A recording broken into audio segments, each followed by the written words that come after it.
Hi, my name is Rachel Hebert, and I did my well life presentation on all about falls.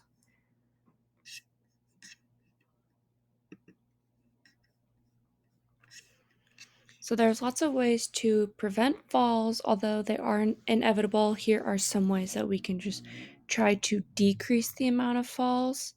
So the first one would be to remove clutter, anything kind of laying around at your home or things that are just on the ground, excess furniture, or anything like that's out of the ordinary, just making sure that the home is clean and picked up. A big one is removing throw rugs. These are most commonly found in the kitchen and in the bathroom. They can easily get bunched or slightly messed up, so your toes can get caught on them and you can trip, or they can get bunched and your foot gets stuck, and they can sometimes be slippery if you do not have a non-slip mount underneath of them. You can tape down the corners or just get rid of them altogether. Another thing you can tape down is electrical cords. Having your chargers or extension cords out in the open can be a tripping hazard because those might be out for a specific occasion and you're not used to them, or they might move and you're not used to them being there, and you can easily trip over those if you don't see them. Also, with the bright tape, that'll help you just visually see that there's something on the ground to know to step over.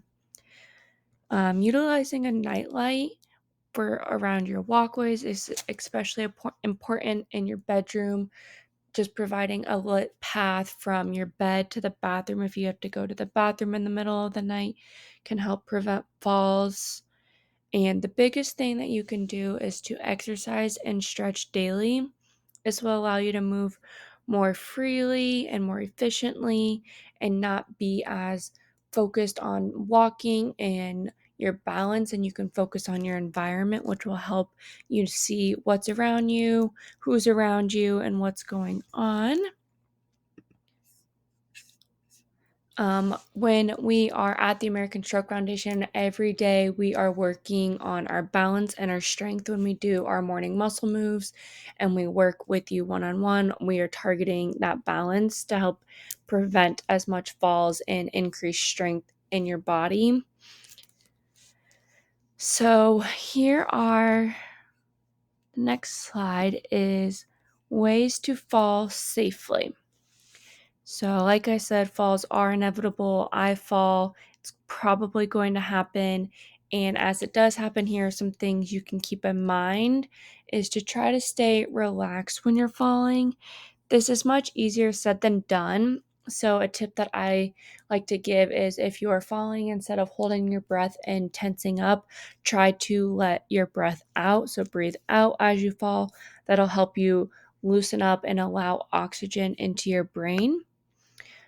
If you are falling forwards, turn your head to the side so you're not hitting your face first. If you're falling backwards, tuck your chin so you're not hitting your head first.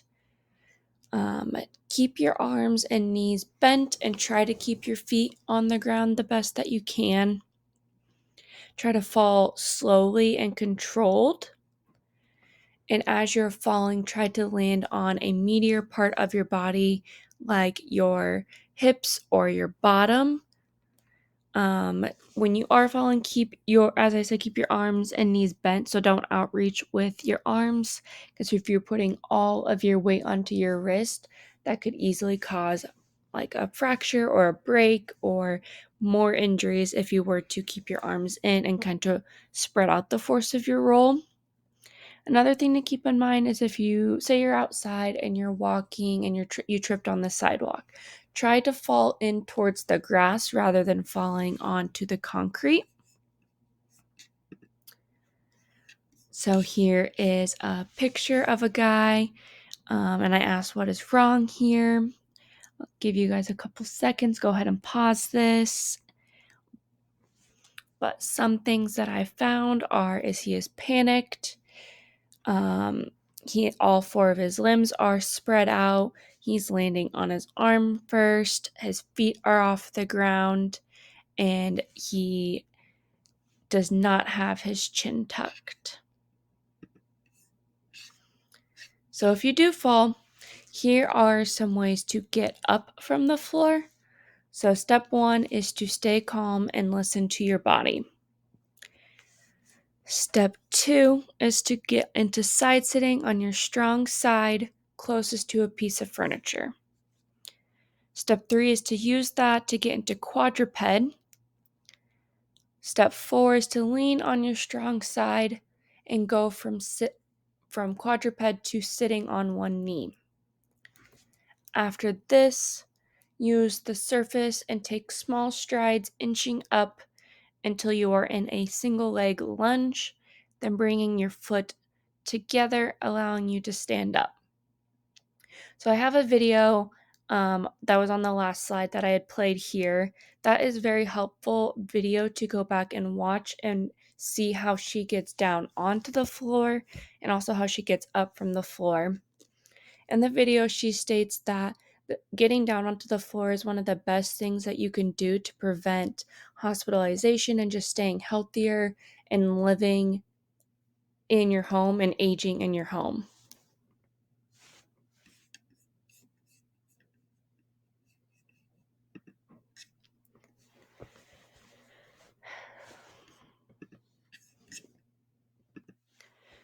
As we are moving through this, something to keep in mind is just to practice getting up and down from the floor and starting those techniques and working your way into being able to do this so that you know what side is going to work best for you, what method will work best for you, so that in this situation you will have some muscle memory and some guidance that your body already knows how to get up, which will prevent less of a panic and will allow you to get into a position to call for safety faster.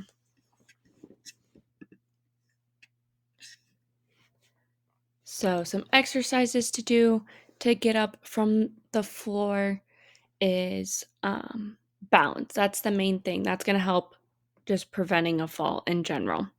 So, we do this every single day as we go through morning muscle moves. We're targeting these muscle groups to improve daily balance and strength and range of motion. So, being able to have the strength to get down and up from the floor will be the most beneficial tool you can have to assist with this action, whether it is voluntary or involuntary, as well as those repetitions required in the movements will allow for muscle memory to kick in if falls occur and build that strength over time. You'll be able to get up from the floor much easier. So that is all I had today. I hope you guys feel safe and comfortable being able to do this. And if you have any questions or want to practice doing this, we are here to help.